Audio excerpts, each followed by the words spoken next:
Claire Dubois avait 39 ans, mais le poids de sa vie la faisait paraître plus âgée. Tous les matins, avant même que le soleil ne se lève sur les toits de Lyon, elle enfilait son uniforme de travail gris, tirait ses cheveux en un chignon strict et descendait silencieusement les escaliers de l'immeuble décrépit qu'elle partageait avec sa mère malade. Son trajet jusqu'à la grande multinationale où elle travaillait comme femme de ménage était aussi routinier que les gestes qu'elle répétait chaque jour. Prendre le tramway à 6 heures, arriver 20 minutes plus tard, badge discrètement à l'entrée secondaire, puis s'engouffrer dans les étages pour nettoyer les traces que les autres laissaient sans jamais les voir. Elle passait inaperçue dans les couloirs brillants, entre les bureaux vitrés et les discussions feutrées. Les employés en tailleur et costumes sur mesure ne lui adressaient jamais un mot, souvent même pas un regard. Elle n'en attendait pas davantage. Sa présence était une nécessité logistique, jamais humaine. À midi, tandis que l'immense cafétéria de l'entreprise débordait de voix, de rires et de smartphones dernier cri, Claire se glissait discrètement par l'arrière du bâtiment. Là, entre deux haies mal entretenues, se trouvait un petit banc en bois, son refuge personnel. Elle y mangeait son déjeuner froid, préparé la veille avec les restes du dîner. Toujours le même pain de viande, une poignée de légumes et un fruit. Assise seule, elle observait en silence le ciel, les passants au loin, et parfois un chat errant qui s'aventurait dans le coin. Chez elle, l'attendait sa mère, Madame Dubois, autrefois infirmière, désormais alitée depuis un accident vasculaire cérébral. Leurs revenus ne suffisaient presque jamais. Les médicaments coûtaient cher, les factures s'empilaient, mais Claire n'en parlait à personne. Elle avait appris à taire ses douleurs, à effacer ses désirs, à survivre plutôt qu'à vivre. Pourtant, malgré l'épuisement physique et moral, elle gardait une expression douce, presque apaisée, un sourire timide sur les lèvres, même lorsqu'elle frottait des sols pendant des heures. Elle avait rêvé autrefois d'être institutrice, ou peut-être fleuriste. Des choses simples, belles, mais inaccessibles. La vie en avait décidé autrement. Tous les soirs, en rentrant, elle s'asseyait un moment au bord du lit de sa mère, lui racontait avec légèreté des banalités de la journée, masquant toujours les humiliations subies, les moqueries entendues, les regards fuyants. Elle lui tenait la main, lui ajustait son oreiller, puis s'occupait du ménage de leur petit appartement. La fatigue la rattrapait toujours vers 22 heures, et le lendemain recommençait, identique au précédent. Claire était invisible, pas par choix, mais parce que le monde l'avait décidé ainsi. Pourtant, dans ce quotidien gris et sans éclat, elle conservait une dignité farouche, une fierté muette de ne pas avoir flanché, de continuer malgré tout. Elle ignorait que cette routine, aussi silencieuse qu'elle fût, allait bientôt être bouleversée par un simple regard. Et ce jour-là approchait. Ce jour-là, la pluie tombait avec une régularité presque hypnotique sur les vitres de la grande entreprise. Le vent soufflait en rafale sur les allées du jardin intérieur, épargnant à peine les rares arbres qui résistaient à l'automne avancé. Claire, comme à son habitude, avait prévu de prendre son déjeuner dehors, sur son banc à l'abri des regards. Mais l'averse battante rendait impossible tout moment à l'air libre. Après avoir hésité quelques secondes, tenant son Tupperware dans une main et sa bouteille d'eau dans l'autre, elle se dirigea vers l'entrée de service de la cafétéria principale. Un endroit où elle n'avait mis les pieds que 2 ou 3 fois, toujours par nécessité, toujours en rasant les murs. Elle poussa la porte battante, espérant se fondre dans la foule sans déranger. La salle était pleine, bruyante, remplie de conversations entre cadres supérieurs, employés du marketing et ingénieurs en réunion. Personne ne faisait attention à elle, et c'était mieux ainsi. Elle trouva une petite table dans un coin près des plantes décoratives, derrière une cloison en verre dépoli. À l'abri des regards directs, elle s'installa prudemment, posa son repas et tenta de faire abstraction de l'agitation qui l'entourait. Chaque bouchée semblait résonner trop fort dans sa tête. Elle mangeait vite, les yeux baissés comme pour ne pas attirer l'attention. Elle entendait par intermittence des bribes de conversation.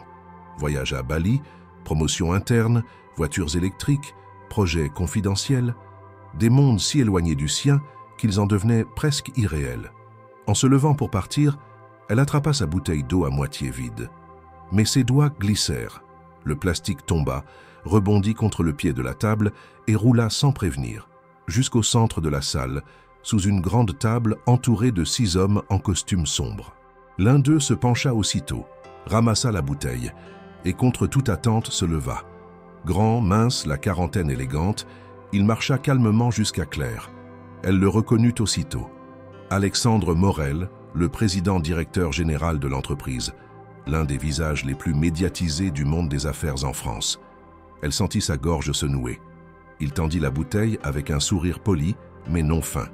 Puis, dans un ton léger, presque complice, il demanda simplement « Vous vous appelez comment ?» Claire, déstabilisée, ouvrit la bouche, mais aucun son n'en sortit. Elle baissa les yeux, prit la bouteille, puis, d'une voix à peine audible, « Claire, Claire Dubois. Enchantée, Claire, dit-il doucement. Bonne journée à vous. » Elle hocha la tête, recula d'un pas, puis tourna les talons, fuyant presque la scène comme si elle venait de commettre un impair. Elle sortit de la cafétéria sans se retourner, la peau brûlante, le cœur battant.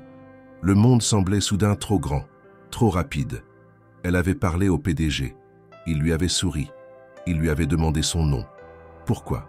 Pour quelle raison un homme de son niveau se serait-il intéressé à elle, même l'espace d'un instant? Le reste de la journée se passa dans une sorte de brume. Ses gestes étaient automatiques, sa concentration fragmentée. Elle nettoya les bureaux du 8e étage sans même se souvenir des détails. Des noms et des visages lui passèrent devant les yeux, mais tous devenaient flous dès qu'elle tentait d'analyser ce qu'il s'était réellement passé. Peut-être avait-elle rêvé cette scène. Peut-être n'était-ce qu'un excès d'émotion, une fatigue cumulée.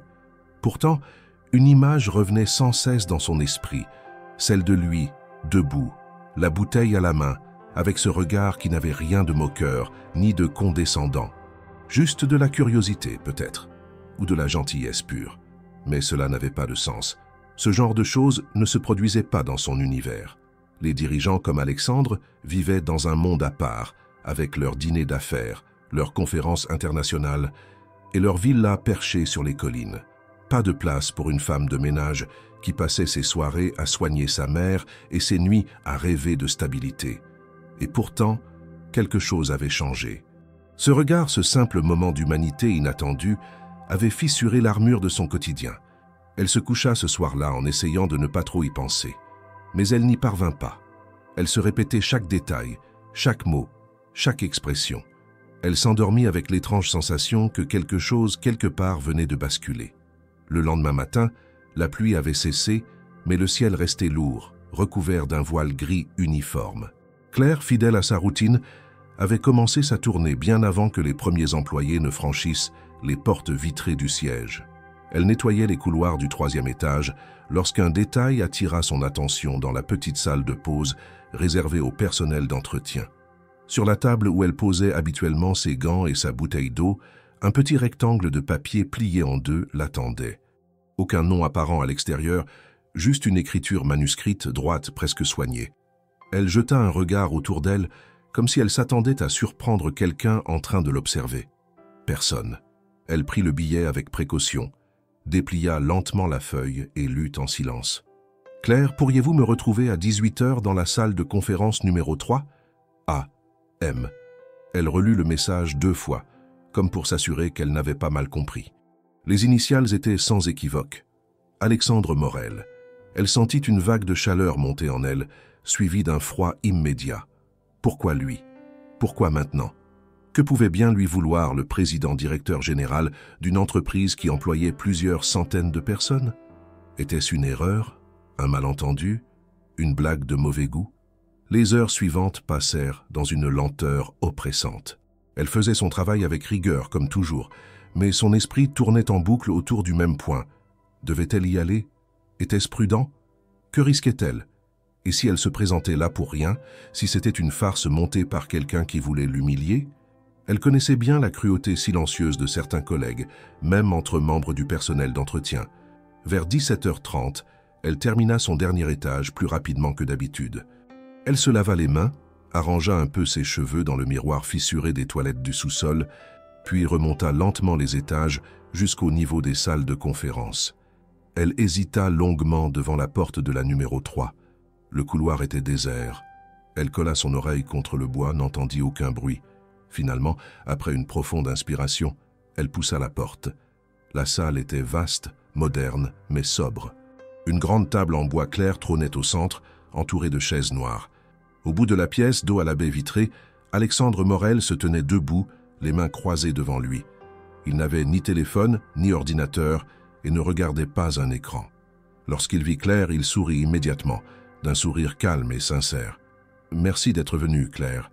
Je ne savais pas si vous alliez accepter. » Elle s'avança, hésitante, refermant doucement la porte derrière elle. Elle resta debout près du mur, sans oser s'approcher davantage. « Vous vouliez me voir, monsieur ?» demanda-t-elle d'une voix prudente. « Appelez-moi Alexandre, s'il vous plaît. Il n'y a pas besoin de formalisme ici. » Elle hocha légèrement la tête, sans répondre. « Je vous ai remarqué hier, dit-il. Pas seulement à cause de la bouteille d'eau, mais je me suis rendu compte que je ne vous avais jamais vraiment vu auparavant. Et pourtant, vous êtes là tous les jours, n'est-ce pas ?» Claire ne savait pas quoi répondre. Oui, elle était là, tous les jours, depuis 6 ans. « Je voulais simplement parler un peu avec vous, continua-t-il. Pas pour des raisons professionnelles, juste par curiosité, je suppose. Cela vous dérange ?» Elle resta silencieuse un instant, cherchant à déceler un piège dans ses mots. Il ne semblait pas moqueur ni insistant, seulement curieux. Elle finit par dire « Je ne suis pas certaine de comprendre ce que vous attendez de moi. » Il sourit de nouveau, mais cette fois avec une nuance presque mélancolique. « Je n'attends rien. Je me suis juste dit que dans cette entreprise, on passe tellement de temps à discuter de chiffres, de résultats, de croissance, qu'on oublie parfois qu'il y a des histoires humaines derrière chaque badge. Et la vôtre m'intrigue. » Claire recula d'un pas. Elle n'était pas habituée à ce genre d'attention. Elle s'en méfiait presque autant qu'elle en était surprise. « Je suis désolé, monsieur. Je ne pense pas avoir une histoire particulièrement intéressante. » Il la regarda sans répondre tout de suite. Puis, doucement, « Et pourtant, vous êtes là chaque jour, toujours ponctuelle, toujours discrète. Ce n'est pas rien. » Elle ne savait plus où poser ses yeux. Une part d'elle avait envie de tourner les talons, de mettre fin à cette conversation étrange. Une autre restait figée, intriguée malgré elle. Il y avait dans sa voix une authenticité qu'elle n'avait pas l'habitude d'entendre. Pas dans ce bâtiment, en tout cas. Après quelques minutes de silence, il ajouta presque comme une excuse « Je ne veux pas vous mettre mal à l'aise. Je voulais simplement vous connaître un peu mieux. Si vous ne le souhaitez pas, je comprendrai parfaitement. » Claire le regarda enfin droit dans les yeux. Il n'y avait pas de menace dans son regard, ni de pitié. Juste une forme d'attention inhabituelle. « Je dois rentrer, » murmura-t-elle. « Bien sûr. Merci d'avoir pris le temps. » Elle quitta la salle sans se retourner. En sortant du bâtiment, le vent était tombé et la nuit s'installait lentement sur Lyon. Claire marchait rapidement vers l'arrêt de tram, sans bien savoir ce qu'elle venait de vivre. Ce n'était pas un entretien, ni un avertissement, ni une demande, juste une rencontre. Mais dans sa vie si fermée, si prévisible, cela suffisait à tout bousculer. Le vendredi suivant, le ciel était dégagé, mais l'air restait chargé de cette humidité froide, propre au début de novembre à Lyon. Claire, emmitouflée dans son manteau usé, s'était installée comme toujours dans le petit coin du jardin de l'entreprise, près du vieux banc dissimulé derrière les haies. Là, elle retrouvait chaque jour une forme de silence presque protecteur. Ce moment solitaire, aussi répétitif soit-il, était devenu sa bulle de répit entre les exigences de son travail et l'angoisse constante liée à la santé de sa mère. Son déjeuner du jour tenait dans une petite boîte rectangulaire, une portion de gratin de pommes de terre qu'elle avait préparé la veille au soir avec quelques restes de légumes. Elle avait également pris soin d'ajouter une pomme, comme toujours, par habitude, autant que par économie. Les sons du reste de l'entreprise lui parvenaient étouffés, assourdis par les feuillages. Cette distance avec le tumulte quotidien était une forme d'autodéfense. Elle n'avait jamais été à l'aise dans les espaces communs de la société et après l'épisode dans la cafétéria et la rencontre dans la salle de conférence, elle avait évité autant que possible les lieux de passage. Elle pensait à tout cela quand une voix, ferme mais douce, surgit derrière elle. Une voix qu'elle reconnut immédiatement. « Claire, vous permettez que je vous dérange ?» Elle se retourna d'un geste sec, par réflexe plus que par curiosité. Alexandre Morel se tenait là, vêtu d'un manteau de laine sombre, les mains dans les poches. Il n'y avait rien dans son attitude qui ressemblait à une provocation ou à une démonstration de pouvoir. Il semblait simplement présent, comme un homme qui s'adresse à un autre être humain. « Je ne voulais pas vous surprendre », ajouta-t-il. « Je sais que ce n'est pas l'endroit où vous vous attendez à voir un directeur général. » Claire se redressa, le cœur battant. Elle ne savait pas s'il fallait répondre, se lever ou simplement attendre qu'il poursuive. Mais il ne la pressa pas. Il s'approcha doucement, puis, sans même attendre une invitation, s'assit à l'autre bout du banc, laissant une distance respectueuse entre eux deux. « J'ai réfléchi depuis l'autre jour, dit-il. Je me suis dit que ce serait peut-être déplacé ou mal interprété. Mais tant pis, je vais poser la question quand même. » Il se tourna vers elle, le regard direct mais sans dureté. « Claire, est-ce que vous aimeriez dîner chez moi ce soir ?» Elle ne comprit pas tout de suite. Les mots résonnèrent dans sa tête comme une phrase dite dans une langue étrangère. Elle resta figée, incapable de formuler une réaction cohérente. Elle fixa un point vide devant elle, puis jeta un coup d'œil furtif vers lui, comme pour vérifier s'il plaisantait. Mais il ne plaisantait pas. Il la regardait avec une tranquillité étrange, presque déconcertante. « Ce n'est pas un piège, » reprit-il calmement. « Et ce n'est pas une obligation. Il n'y a rien d'attendu en retour. Je suis juste curieux de vous connaître, d'échanger autrement qu'au détour d'un couloir ou dans une salle impersonnelle. » Claire sentit sa gorge se nouer. Un millier de pensées se bousculèrent. Pourquoi elle? Était-ce un test?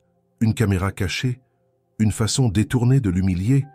Ou simplement un vrai geste humain? Tout dans sa vie l'avait conditionnée à la méfiance. Et cette situation sortait trop de l'ordinaire pour qu'elle puisse s'y abandonner sans crainte. « Je ne sais pas quoi dire », souffla-t-elle finalement. « Vous n'avez rien à dire tout de suite, » répondit-il. « Prenez le temps. Si vous acceptez, je peux passer vous chercher après votre service. Sinon, aucun problème. Je ne vous en parlerai plus. » Il se leva avec la même aisance tranquille, la salua d'un signe de tête et s'éloigna sans un mot de plus, la laissant seule, assise sur le banc, la boîte de son déjeuner encore ouverte sur ses genoux. Elle ne reprit pas son repas. L'appétit s'était envolé. À la place, elle resta là, figée, l'esprit saturé. L'après-midi passa comme dans un brouillard. Chaque tâche accomplie semblait irréelle.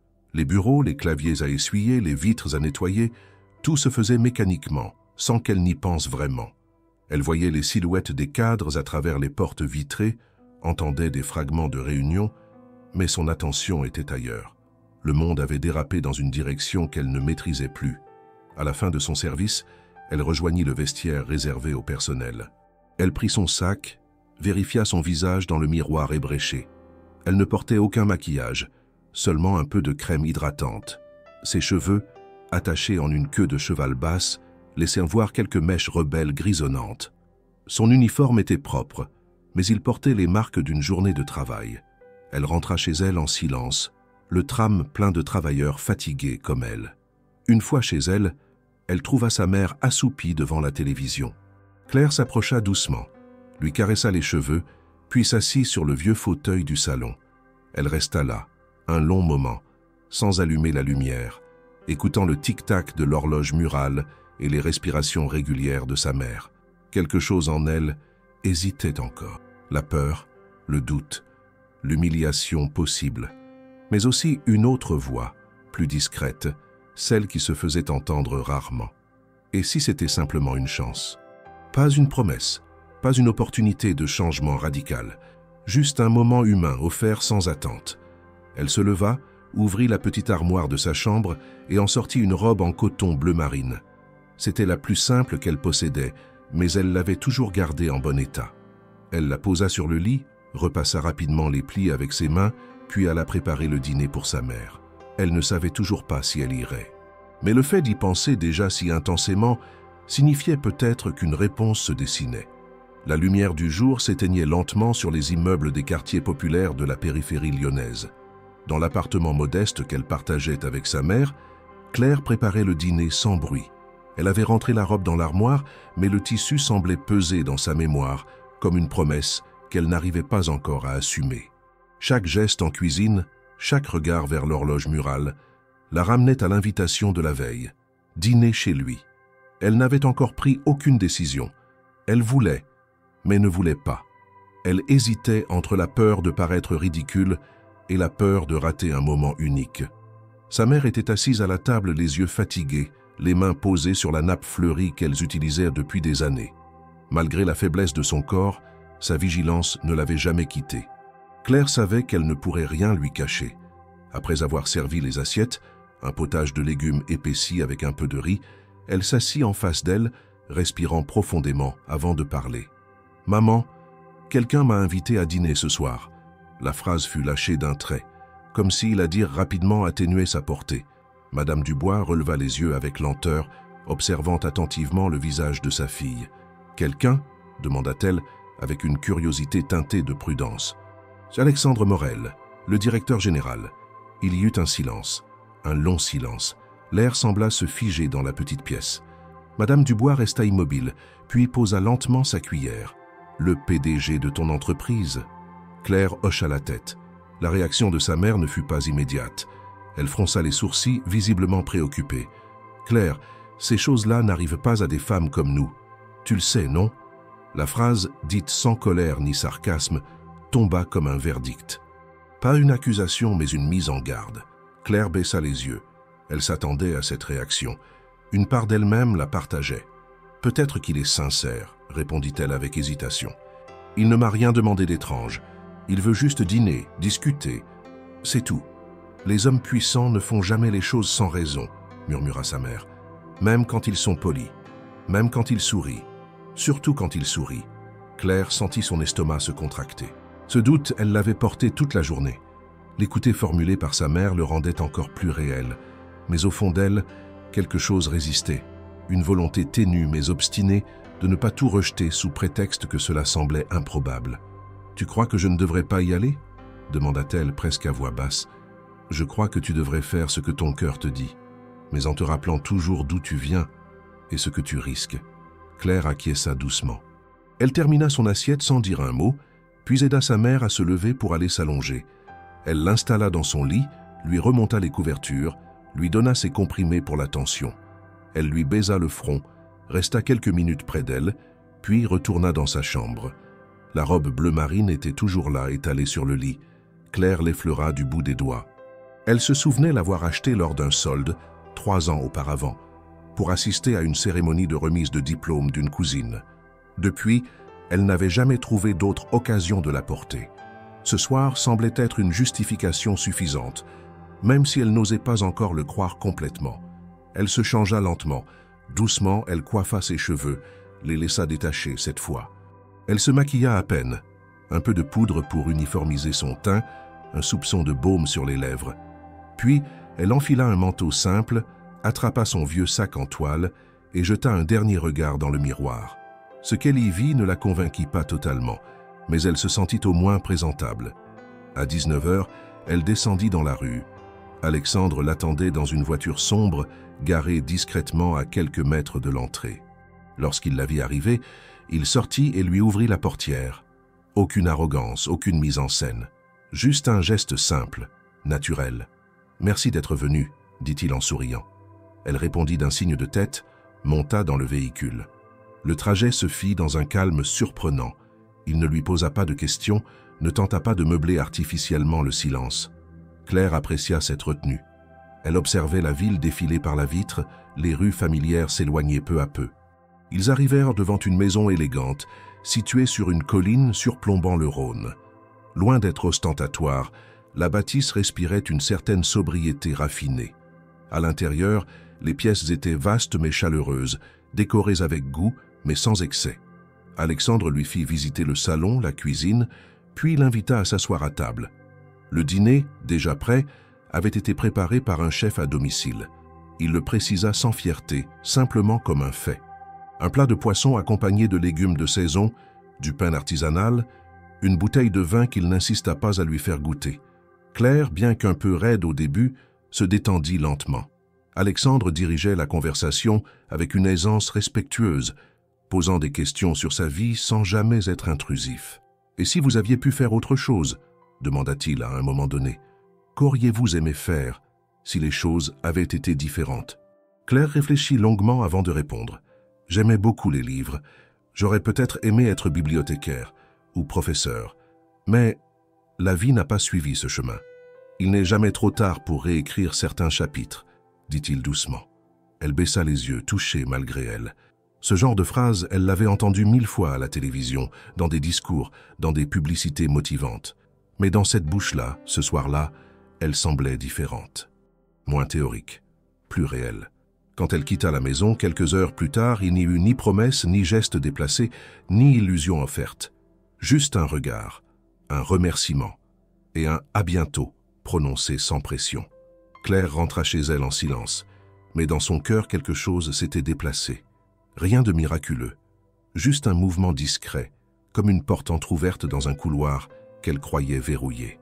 La voiture s'arrêta devant une grande grille noire, sobre mais impressionnante. Claire n'avait jamais mis les pieds dans ce quartier de Lyon, où les rues bordées d'arbres cachaient des propriétés vastes et silencieuses, loin du tumulte des avenues centrales. Elle sentit son ventre se nouer alors que le véhicule s'engageait dans une allée parfaitement entretenue, entourée de haies taillées au millimètre. La maison apparut progressivement. Ce n'était pas un manoir ostentatoire, ni un château transformé en résidence. C'était une demeure moderne, élégante, aux lignes épurées, tout en baies vitrées et pierres claires. À sa vue, Claire comprit tout de suite qu'elle n'était pas seulement dans un autre monde. Elle entrait dans une réalité qui ne lui avait jamais appartenu. Alexandre coupa le moteur et descendit le premier.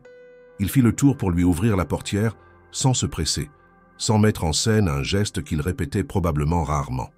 Claire descendit prudemment, sentant son cœur s'accélérer, à mesure que ses yeux découvraient les détails de l'entrée. Les marches de pierre parfaitement alignées, les luminaires discrets, la porte d'un bois sombre verni, massive mais sans prétention. Elle serrait son sac en toile entre ses doigts, consciente que chaque élément autour d'elle contrastait avec ce qu'elle connaissait. Alexandre introduisit un code sur un petit clavier à côté de la porte, qui s'ouvrit sans bruit. À l'intérieur, l'air était chaud, légèrement parfumé, sans lourdeur. Le sol en bois clair brillait, les murs étaient ornés de quelques tableaux contemporains. Pas d'or, pas de marbre, pas de démonstration de richesse mal placée.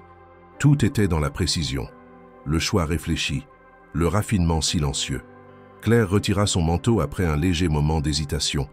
Alexandre le prit sans dire un mot et le suspendit lui-même à un porte-manteau discret à côté de l'entrée. « Je vous en prie, entrez, dit-il en avançant vers le salon. Claire suivit. Le séjour était vaste mais pas froid.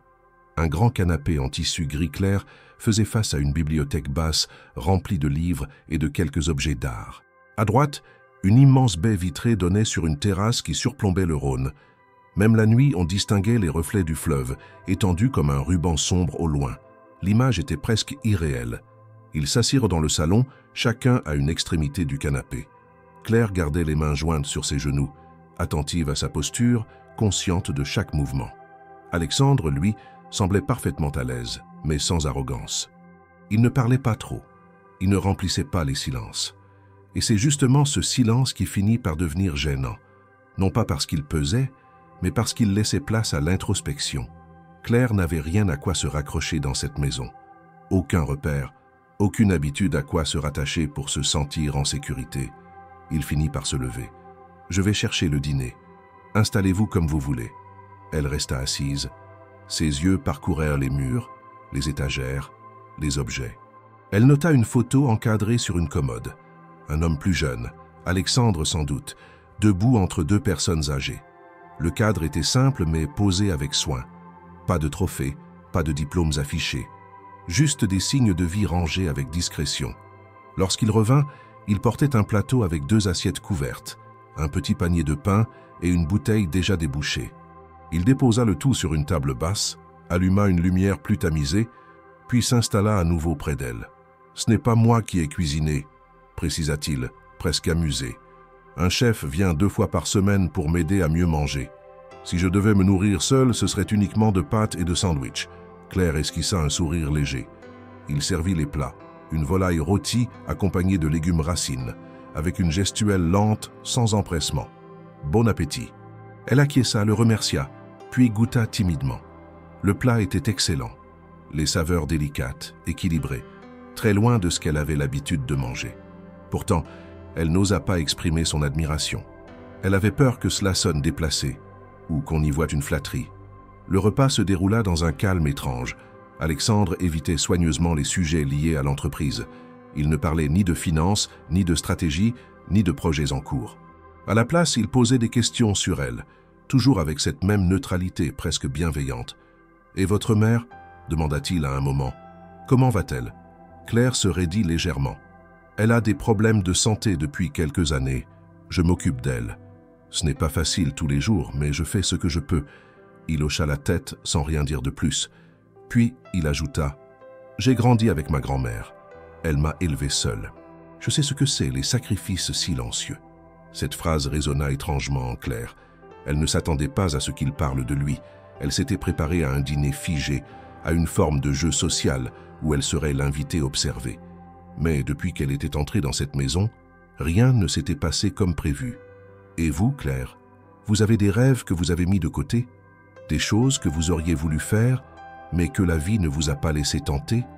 Elle posa sa fourchette. La question était trop directe, trop intime, mais formulée avec tant de simplicité qu'elle ne pouvait pas l'ignorer. « Je voulais étudier, dit-elle enfin. Pas grand-chose. Un diplôme technique. Peut-être travailler dans un bureau ou dans une bibliothèque. Quelque chose de moins fatigant. Quelque chose où je pourrais respirer un peu plus. Et qu'est-ce qui vous en a empêché?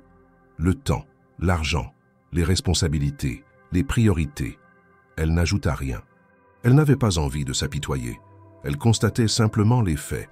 Alexandre, de son côté, ne tenta pas de minimiser ses difficultés, ni de proposer des solutions faciles. Il écoutait. Il respectait le silence quand il venait. Quand le repas fut terminé, il débarrassa lui-même les assiettes. Claire voulut l'aider, mais il refusa poliment. Ils revinrent s'asseoir dans le salon. Cette fois, le silence n'était plus aussi gênant. Il avait changé de texture. Il ressemblait presque à une forme d'accord tacite, à une reconnaissance mutuelle de la complexité de chacun. Peu avant son départ, alors qu'elle remettait son manteau, Claire s'arrêta un instant près de la baie vitrée. Le Rhône brillait sous la lune, et la ville en contrebas semblait endormie. Elle sentit une bouffée étrange de mélancolie, pas parce qu'elle ne faisait pas partie de ce monde, mais parce qu'elle venait, pour la première fois, d'y entrer, même brièvement, sans être rejetée. « Merci pour ce dîner, dit-elle en se tournant vers lui.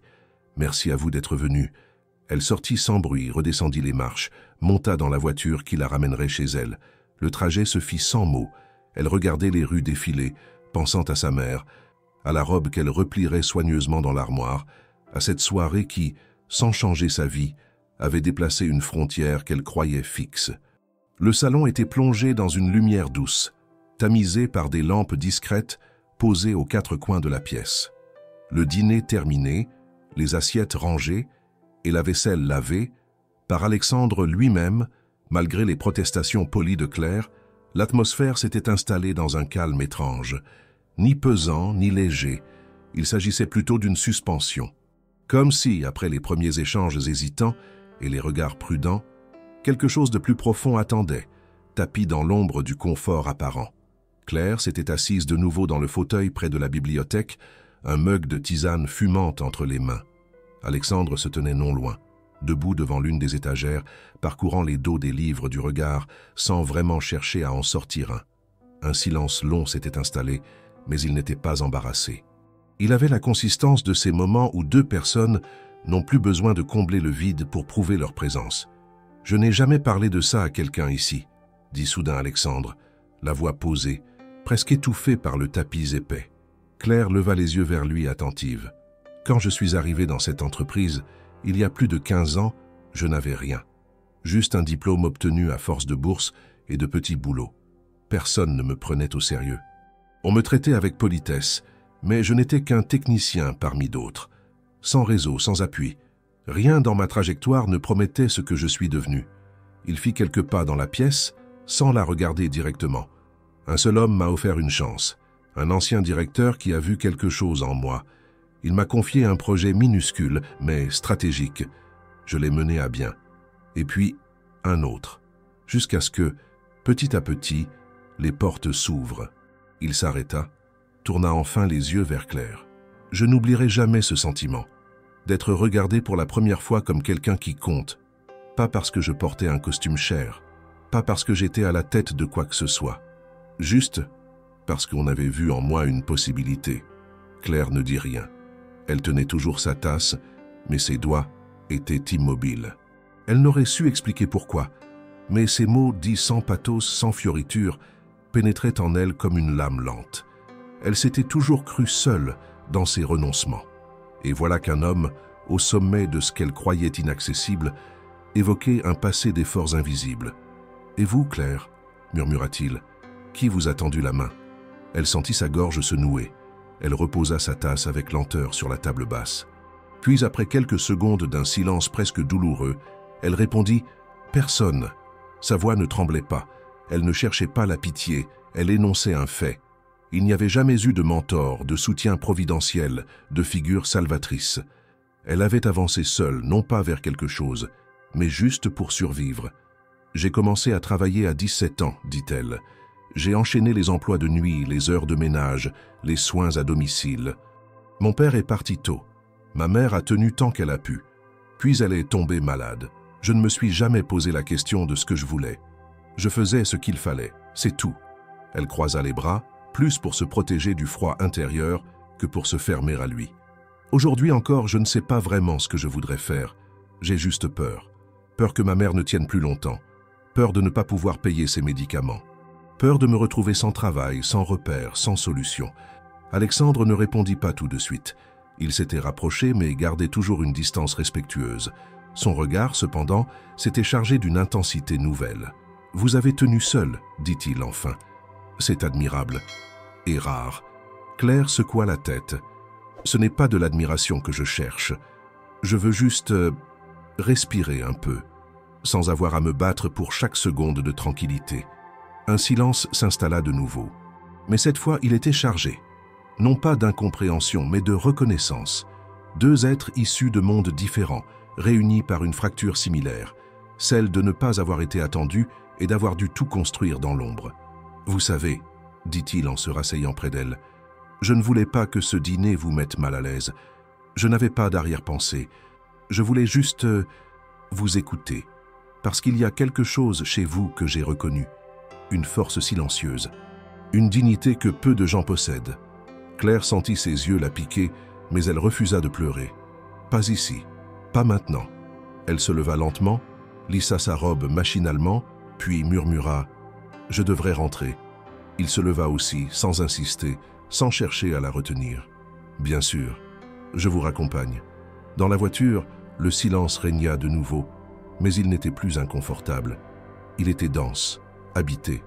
Elle regardait les rues défilantes, les réverbères qui dessinaient des halos jaunes sur les trottoirs humides, et elle sentait en elle une étrange chaleur, non pas de désir, ni même d'espoir, juste une présence nouvelle, celle d'avoir été vue, écoutée, considérée. Lorsqu'ils arrivèrent devant son immeuble, il coupa le moteur mais ne dit rien. Elle ouvrit la portière, puis se retourna vers lui. « Merci. Pour tout.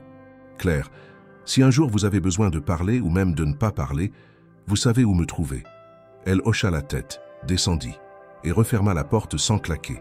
Ce soir-là, en montant les marches qui la menaient à son appartement, elle ne se sentait pas plus légère, mais elle se sentait ancrée.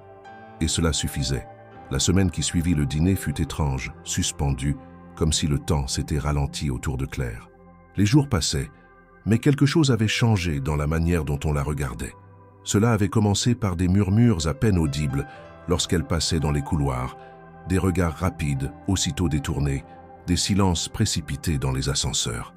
Elle avait d'abord cru à une simple impression, puis les preuves s'étaient multipliées. Un matin, en arrivant à la salle de pause, elle trouva deux collègues du service d'entretien qui cessaient aussitôt leur conversation en la voyant entrer. Une autre fois, alors qu'elle nettoyait les vitres du hall principal, elle surprit deux jeunes femmes de l'équipe des ressources humaines qui la désignaient du menton avant de détourner la conversation en riant doucement.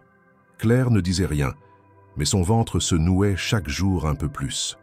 Elle reconnaissait cette forme de violence, silencieuse, sourde, mais destructrice, qu'elle avait déjà connue à l'école ou dans les premiers emplois précaires. Elle savait ce que c'était d'être pointée du doigt, non pas pour ce que l'on avait fait, mais pour ce que l'on supposait. Ce n'était qu'au troisième jour qu'elle comprit d'où venait l'origine de cette vague de méfiance et de médisance.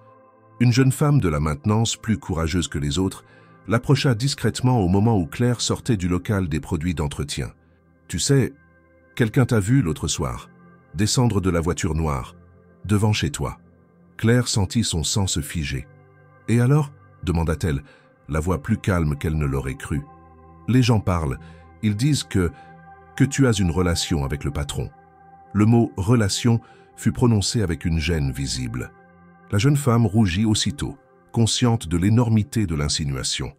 Claire resta figée, incapable de réagir. Le reste de la journée, elle travailla en silence, les mains tremblantes à chaque geste. Ce n'était pas seulement la rumeur qui la blessait, mais la manière dont elle se répandait. Elle n'avait rien demandé, rien provoqué, et pourtant elle devenait soudain un sujet de conversation, un objet de suspicion. Le vendredi matin, en arrivant dans le local où elle stockait ses affaires, elle découvrit une phrase griffonnée au marqueur noir sur la porte métallique de son casier. « Tout se paie un jour ». Elle resta debout, les yeux fixés sur l'inscription, sans bouger, comme si ce message portait en lui toutes les peurs et les humiliations qu'elle avait toujours tenté de contenir. Elle effaça la phrase avec un chiffon, mais les mots restaient gravés dans son esprit. À midi, elle retourna dans son coin habituel, près du banc dissimulé par les haies. Cette fois, elle n'apporta pas son déjeuner. Elle resta assise, le regard dans le vide, incapable d'avaler quoi que ce soit. Elle se sentait trahie par l'environnement même qu'elle avait appris à apprivoiser. Elle avait accepté un simple dîner, sans promesse, sans jeu, sans intention cachée. Et voilà qu'on la transformait en caricature. Elle décida alors de s'éloigner. Elle évita les couloirs principaux, demanda à changer temporairement de zone de nettoyage, refusa poliment les rares tentatives de conversation. Elle rentrait directement chez elle après le travail, ne répondait plus aux appels d'Alexandre, qui s'était espacé, prudent. Elle ne voulait pas lui parler, pas maintenant. Elle avait besoin de retrouver un équilibre avant de le regarder à nouveau dans les yeux. Mais un soir, alors qu'elle sortait du bâtiment en fin de journée, elle le vit l'attendre près de la sortie secondaire. Il ne portait pas de costume cette fois, juste un manteau foncé et une écharpe. Il l'aborda doucement, sans empressement. « Claire, tu m'évites ?» Elle ne répondit pas tout de suite. Elle le regarda dans les yeux avec une fatigue profonde, une lassitude qu'il n'avait peut-être jamais vue chez elle. « Les gens parlent, dit-elle enfin. Tu sais ce qu'ils disent, n'est-ce pas ? » « Oui, murmura-t-il. Je le sais. Alors pourquoi tu es là ? Parce que ce qu'ils disent ne m'importe pas. Ce qui m'importe, c'est ce que toi, tu ressens. » Elle baissa les yeux. Elle ne voulait pas de cette conversation. Pas ici, pas dans ce couloir froid, au milieu d'un bâtiment où chaque recoin pouvait cacher une oreille indiscrète. « Je ne peux pas me permettre ça, Alexandre. Pas maintenant. Pas dans ces conditions. » Il hocha lentement la tête. « Je comprends. Je ne te forcerai pas. Mais si jamais tu veux parler, ou simplement marcher sans être regardé de travers, je suis là. » Elle ne répondit pas. Elle tourna les talons et partit, sans se retourner. Ce soir-là, en rentrant chez elle, elle retrouva sa mère allongée dans le fauteuil, somnolente. Elle s'agenouilla devant elle, lui prit la main et resta ainsi de longues minutes, sans un mot. Ce n'était pas seulement la douleur des regards qui pesaient sur elle, mais la déception. D'avoir cru un instant qu'elle pouvait exister autrement que dans l'ombre. D'avoir espéré que le monde pouvait, ne serait-ce qu'un peu, faire place à autre chose qu'à ses habitudes cruelles. Elle se coucha tôt, le corps vidé, l'esprit lourd. Elle ne savait pas ce qui allait suivre, mais elle savait une chose. Elle ne voulait plus être un sujet de rumeurs, ni pour sa dignité, ni pour sa mère, ni pour cette part d'elle-même qui, malgré tout, refusait de s'effondrer. Le lundi suivant, Claire arriva plus tôt que d'habitude. Elle avait à peine dormi la nuit précédente, son esprit agité par les événements des jours précédents. Elle avait espéré en vain que le week-end suffirait à apaiser les choses, à faire tomber les rumeurs dans l'oubli. Mais l'atmosphère au travail était restée identique, les mêmes silences, les mêmes regards rapides, les mêmes demi-sourires dissimulant une hostilité à peine voilée.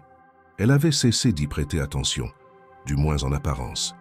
À l'intérieur, pourtant, l'usure commençait à se faire sentir. Ce matin-là, elle entra dans le local de nettoyage, comme à son habitude, pour y déposer son sac et récupérer ses gants. Sur la table en métal au fond de la pièce, un objet attira aussitôt son regard. Une enveloppe beige, épaisse, posée soigneusement au centre, avec son prénom inscrit au stylo bleu en lettres régulières, Claire. Rien d'autre.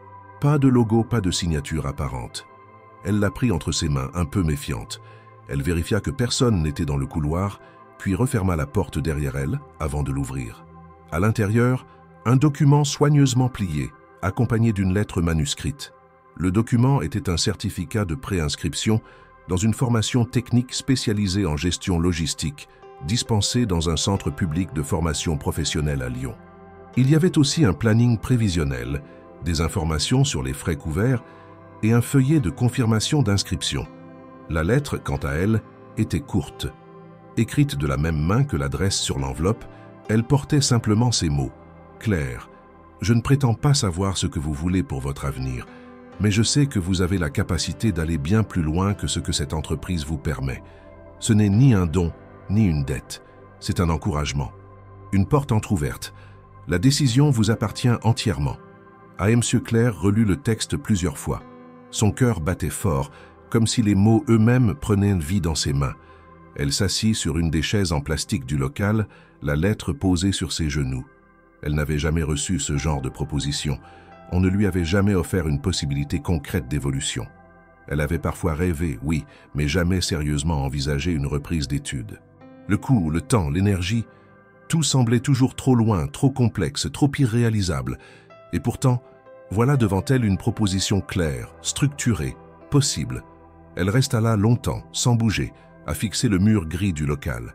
Les bruits de l'entreprise lui parvenaient en sourdine, mais elle était ailleurs, enfermée dans cette hésitation brutale entre deux forces opposées.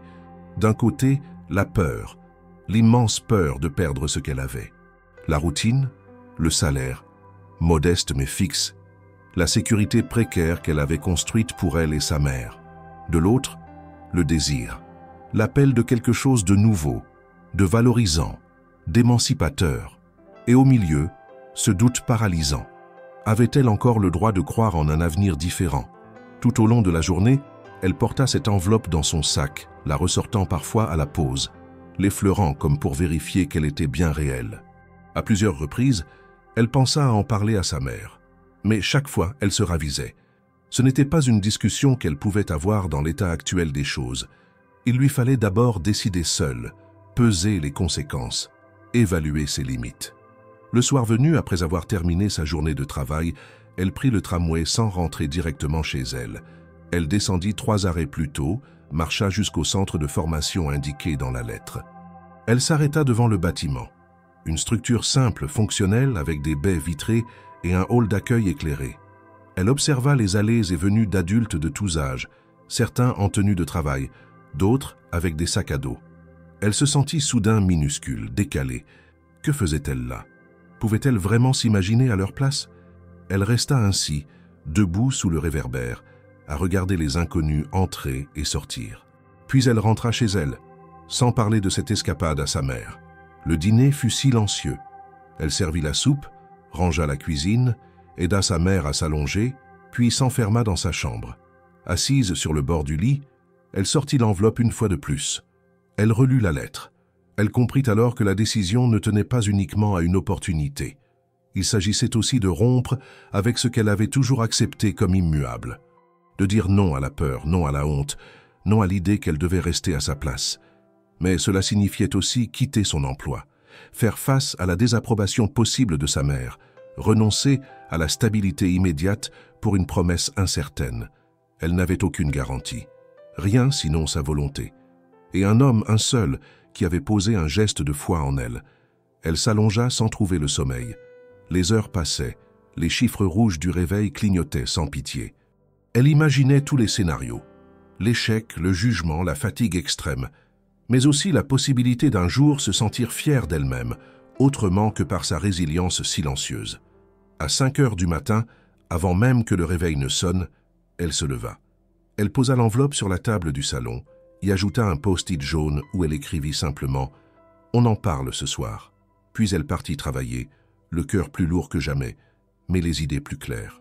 Elle n'avait pas encore choisi, mais elle avait franchi la première barrière, celle de regarder le changement en face.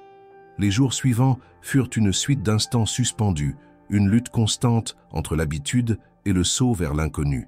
Claire continuait à aller travailler, à suivre ses horaires strictement, à nettoyer chaque bureau avec le même soin méticuleux. Mais en elle, quelque chose avait changé.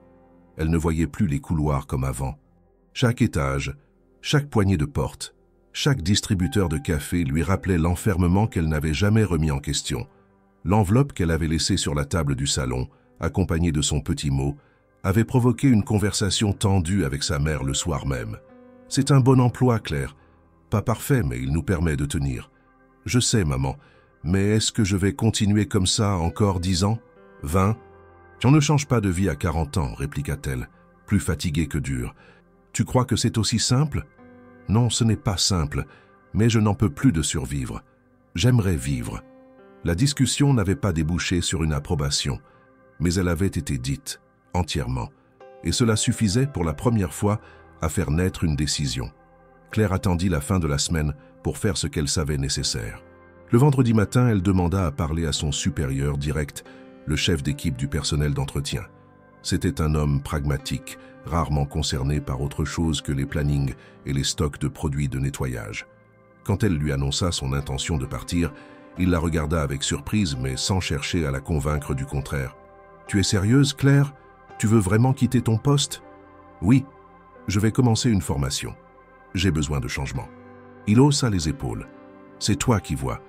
Bon courage alors. » La simplicité de cette réaction l'étonna. Elle s'était attendue à plus de résistance, peut-être même à de la colère. Mais non. Elle sortit de cette conversation avec un étrange mélange de soulagement et de vide. C'était fait. Elle avait donné son préavis. Dans un mois, elle ne travaillerait plus ici. Mais la suite fut plus dure qu'elle ne l'avait imaginé. Les réactions d'abord. Certains collègues l'évitèrent. D'autres la regardaient comme si elle avait trahi une sorte de pacte tacite, celui de rester à sa place. Elle entendit une femme murmurer dans le local de pause « Elle croit qu'elle vaut mieux que nous maintenant ». Ces mots la blessèrent plus qu'elle ne l'avoua. Elle ne se sentait ni supérieure ni arrogante, juste fatiguée de l'immobilité. Un matin, elle trouva un bouquet de fleurs déposé à l'entrée du bâtiment où elle travaillait. Pas ostentatoire. Des fleurs des champs choisies avec soin. Une carte les accompagnait avec une écriture qu'elle reconnut immédiatement. « Je suis fière de vous. Quoi qu'il arrive, vous avez déjà tout gagné. » Ah, elle ne répondit pas. Elle ne savait pas quoi dire. Elle n'avait pas revu Alexandre depuis l'épisode des rumeurs. Et c'était mieux ainsi. Elle avait besoin que cette décision lui appartienne totalement. Elle passa ses dernières semaines de travail entre tension et préparation. Chaque jour, elle rentrait chez elle et étudiait les documents de la formation, les horaires, les modules à suivre. Elle reprenait des cahiers, refaisait des fiches, réapprenait à apprendre. Cela faisait longtemps qu'elle n'avait pas étudié, et le choc fut brutal. Mais elle tenait bon. Le jour de son départ, il n'y eut pas de discours, pas de pot d'adieu. Juste quelques poignées de main rapides, 2 ou 3 regards sincèrement désolés, et un silence généralisé. Elle sortit du bâtiment avec son petit sac, marcha sans se retourner, les épaules droites. Le lendemain, elle se réveilla plus tôt encore que d'habitude. Elle enfila des vêtements simples, mais choisis avec soin. Elle prit un bus en direction du centre de formation. Elle n'avait pas dormi, ou très peu, mais l'excitation surpassait la peur. Dans la salle de classe, elle s'installa au fond, près de la fenêtre. D'autres adultes arrivaient, comme elle. Des mères, des pères, des personnes qui reprenaient leur vie en main, chacun avec sa propre histoire. Le formateur entra, se présenta, distribua les documents. Claire prit des notes, souligna, annota. Elle avait mal à la tête, aux poignets, au dos, mais elle restait concentrée. Quand la pause fut annoncée, elle ne sortit pas. Elle resta assise, relisant déjà les premières pages. Les semaines suivantes furent rudes. Elle devait jongler entre les études et un petit emploi temporaire qu'elle avait trouvé pour subvenir aux besoins de sa mère. Elle passait ses soirées à étudier, ses nuits à s'inquiéter, ses matins à courir entre 2 responsabilités, mais elle ne faiblissait pas. Un soir, alors qu'elle corrigeait un devoir, sa mère s'approcha d'elle, une tasse de thé à la main. Elle la posa doucement sur la table, puis dit « Tu as eu raison. Même si j'ai eu peur, tu as eu raison. » Claire releva les yeux. C'était la première fois que sa mère exprimait ce genre de reconnaissance. Elle ne dit rien. Elle sourit simplement, en silence. Elle ne savait pas encore où tout cela l'amènerait. Elle n'avait aucune garantie de succès, aucun plan sur le long terme. Mais elle avançait, et chaque pas était une victoire sur la résignation. Dans l'ombre du passé, elle construisait enfin quelque chose qui ressemblait à un avenir. 2 années s'étaient écoulées depuis le jour où Claire avait franchi les portes du centre de formation pour la première fois. 2 années pendant lesquelles elle avait appris, douté, lutté, mais aussi grandi. Le parcours n'avait pas été linéaire. Il y avait eu des nuits d'insomnie à réviser, des moments de solitude profonde, des examens passés avec le cœur battant et des résultats parfois justes mais jamais insuffisants pour la faire abandonner. Elle avait cumulé petits boulots, sacrifices domestiques et heures de transport tout en prenant soin de sa mère, dont la santé s'était légèrement stabilisée. Ce quotidien exigeant l'avait souvent poussée au bord de l'épuisement, mais elle n'avait jamais regretté sa décision. Son diplôme en gestion opérationnelle en main, elle avait commencé à intervenir dans des structures modestes, d'abord comme stagiaire, puis comme consultante junior. Elle n'avait pas cherché à gravir les échelons à tout prix, seulement à exercer un métier qui avait enfin du sens, dans lequel elle pouvait s'exprimer, réfléchir, proposer. Elle s'étonnait encore de recevoir des courriels où son avis était sollicité, de prendre la parole lors de réunions sans être interrompue, d'être appelée Madame Dubois avec respect. Cette reconnaissance nouvelle, bien que fragile, l'avait transformée en profondeur. Elle n'était plus invisible. C'est dans ce contexte qu'elle reçut une invitation formelle transmise par une collègue à participer à une conférence sur les nouvelles pratiques de gestion des équipes hybrides dans les grandes entreprises. Elle n'était pas tête d'affiche, bien sûr, mais on lui proposait un créneau pour partager son expérience en tant que professionnelle ayant évolué depuis un poste non qualifié vers des fonctions de coordination opérationnelle. Le thème avait de l'écho dans un monde du travail en mutation. Elle accepta non sans appréhension et prépara son intervention avec minutie. Le jour de la conférence, elle se leva à l'aube. Elle avait choisi une tenue sobre, un tailleur beige clair qu'elle n'aurait jamais imaginé porter 2 ans auparavant. Son discours était imprimé dans une chemise rigide, ses notes soigneusement organisées. En entrant dans le bâtiment où se tenait l'événement, elle eut un instant de flottement. L'architecture lui était étrangement familière. Les couloirs larges, les escaliers vitrés, les panneaux d'affichage lumineux, elle comprit soudain. La conférence avait lieu dans les locaux même de la multinationale où elle avait travaillé si longtemps comme femme de ménage.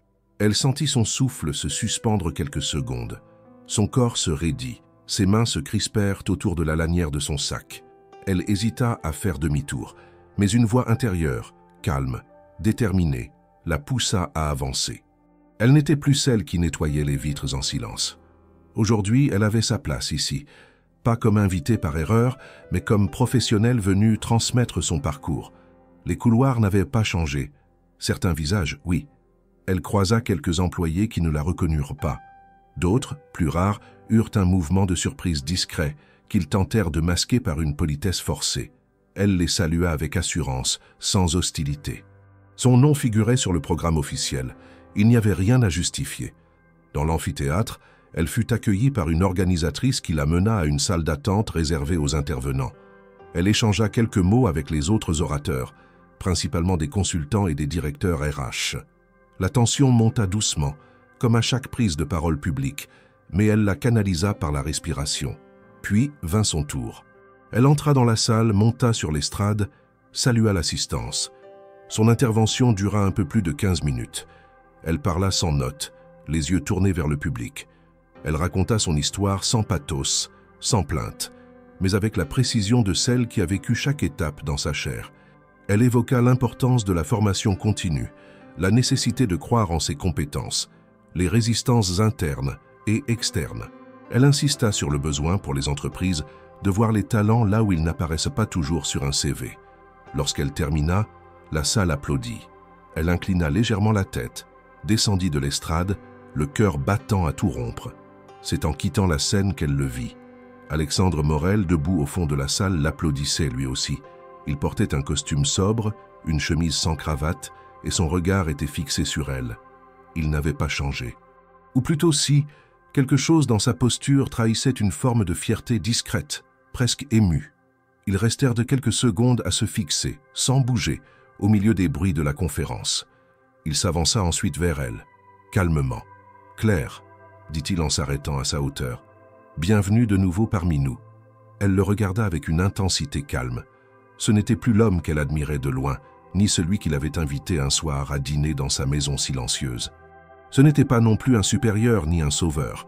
C'était un homme simple debout devant elle. Et elle n'était plus une subalterne, ni une invitée fragile. Elle était devenue son égale. « Merci, Alexandre », répondit-elle doucement. « C'est étrange d'être ici, mais je crois que j'étais prête. » Il hocha la tête. « Vous avez fait un parcours remarquable. J'ai seulement utilisé la porte que quelqu'un avait laissée entr'ouverte, dit-elle. Le reste, je l'ai construit seul. Il sourit. Et c'est pour cela que c'est si puissant. Ils ne dirent rien de plus. Un collègue l'appela pour un échange. Elle s'éloigna avec un signe de tête. Mais quelque chose avait été dit. Une boucle s'était doucement refermée, sans bruit, sans effusion. Claire n'avait pas besoin de reconnaissance publique ni d'hommage. Ce qu'elle avait conquis, elle l'avait fait avec dignité. Et cela suffisait à redonner un sens à toutes les années d'effacement. Elle quitta la conférence en fin d'après-midi, le cœur plein, la tête claire. Ce jour-là, elle sut qu'elle n'aurait plus jamais à se cacher.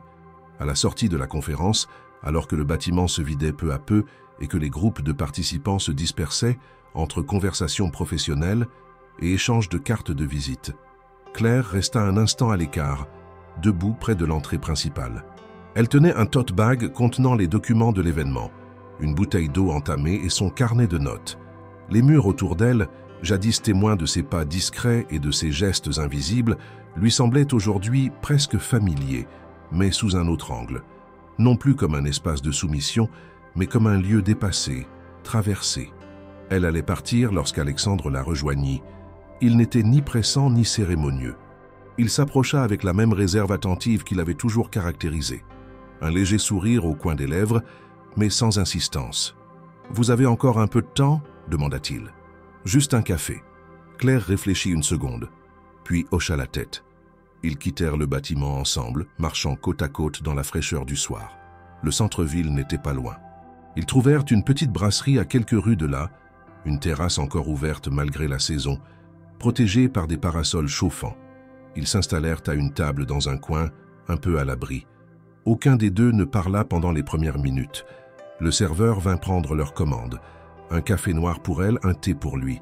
Une fois les boissons servies, le silence persista encore un peu, mais cette fois sans gêne. Ce n'était plus le silence de deux inconnus, ni celui de deux personnes prises dans une situation déséquilibrée. C'était un silence de présence. Claire regardait la ville autour d'eux, les passants, les vitrines, les bus qui ralentissaient aux arrêts. Tout lui paraissait à la fois familier et différent, comme si elle redécouvrait sa propre ville à travers des yeux transformés. « J'ai beaucoup pensé à vous pendant ces 2 années, » dit soudain Alexandre, « mais je ne voulais pas intervenir. Je savais que c'était votre chemin et que vous deviez le tracer sans moi. » Elle tourna les yeux vers lui sans parler. Il poursuivit. « Je vous ai vu entrer ce jour-là dans la salle de formation. J'étais là, par hasard. Je venais donner un entretien à un groupe d'étudiants. Je ne vous ai pas salué. Je ne voulais pas interférer. Mais je vous ai vu, et j'ai su, à ce moment précis, que vous iriez jusqu'au bout. » Claire resta silencieuse. Elle ne savait pas comment recevoir ce genre de confidence. Elle était touchée, bien sûr, mais elle ne voulait pas tomber dans une émotion trop facile. Elle reprit une gorgée de café, le regard toujours tourné vers lui. « J'ai douté souvent, » répondit-elle enfin. « Il y a eu des moments où je me suis dit que j'étais folle d'avoir quitté un emploi stable pour courir après une idée abstraite. Mais je crois que j'avais plus peur de rester que de tomber. Et aujourd'hui, » elle réfléchit un instant. « Aujourd'hui, je me sens en mouvement. Et c'est tout ce que je voulais. » Il sourit. Ce sourire-là n'était pas celui d'un homme qui cherche à séduire ni à impressionner. C'était un sourire de reconnaissance, d'égal à égal. Un autre silence s'installa, plus léger. Le café refroidissait dans sa tasse, mais elle ne s'en souciait pas. Il y avait dans l'air une suspension agréable, rare.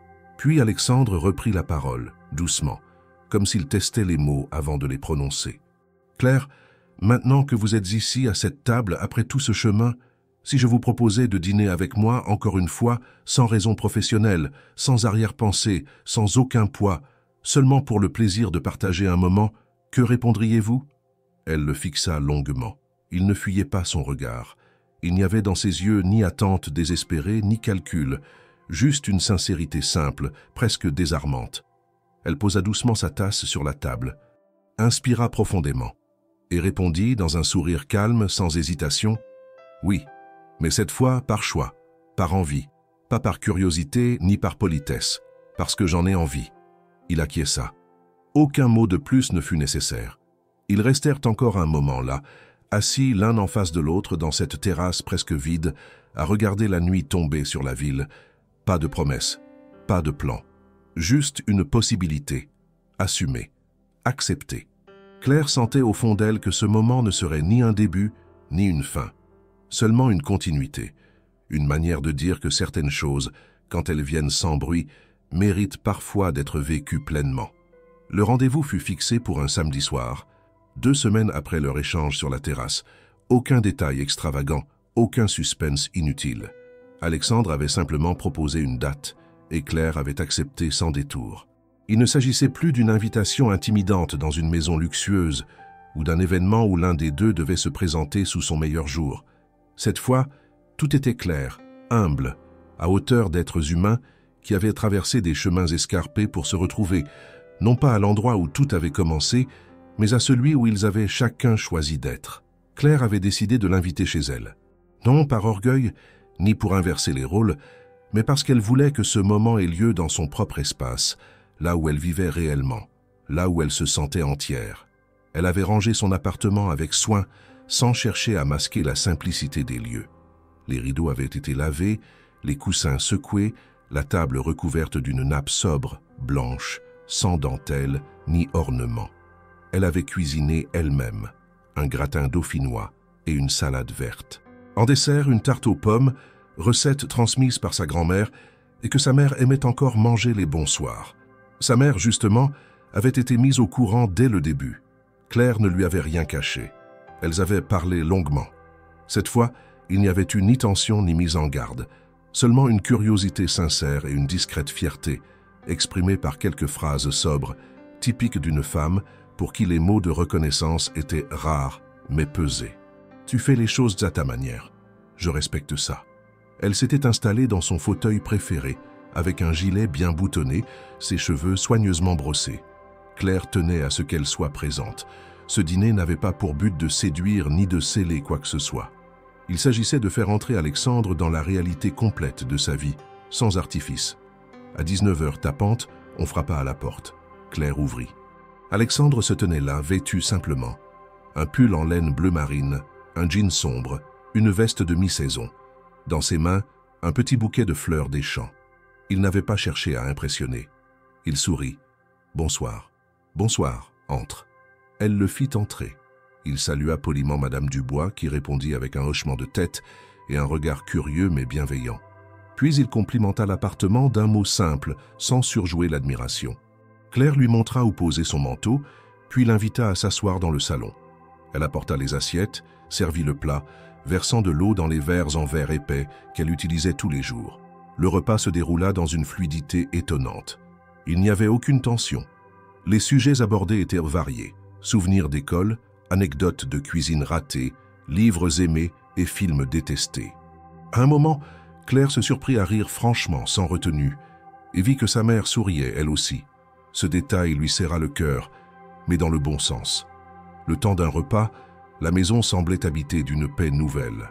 Après le dîner, ils partagèrent la tarte, puis restèrent à table, les assiettes vidées, les mains croisées autour des verres encore tièdes. La télévision restait éteinte. Aucun bruit ne venait parasiter la conversation. Claire raconta un souvenir d'enfance. Alexandre évoqua un voyage raté à cause d'un orage imprévu.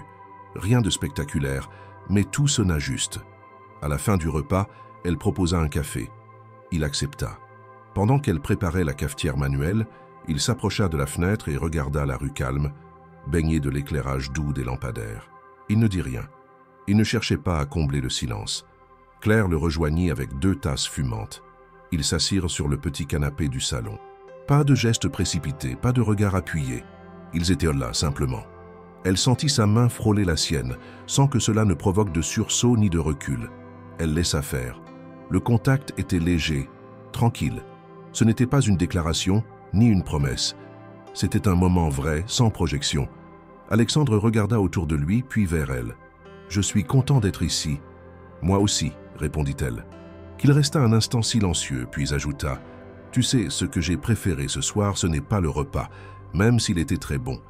Ce que j'ai préféré, c'est que je n'ai jamais eu à jouer un rôle, ni toi non plus. » Claire acquiesça. Il avait raison. Et c'était là toute la force de ce dîner. Aucun d'eux ne s'était travesti, ni pour séduire, ni pour se protéger. Ils s'étaient rencontrés dans la vérité nue de leur parcours, avec les cicatrices visibles et les victoires modestes.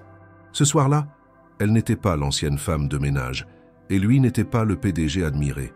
Ils étaient deux adultes lucides, prêts à se regarder sans détour. Il partit vers 23 heures.